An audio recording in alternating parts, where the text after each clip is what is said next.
Hi, my name is Wolfgang, and in this video I will show you how to produce hanging indentation. Let's get right into it. For those of you who don't know, hanging indentation is indentation the other way around. Let's do it step by step.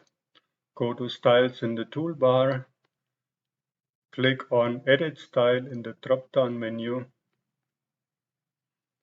In the upcoming pop-up menu, select Indents and Spacing. In indent, before text, enter a positive value, for example 1 centimeter. In the first line, enter a negative value, for example minus 0.5 centimeters. And then click on OK and evaluate your result.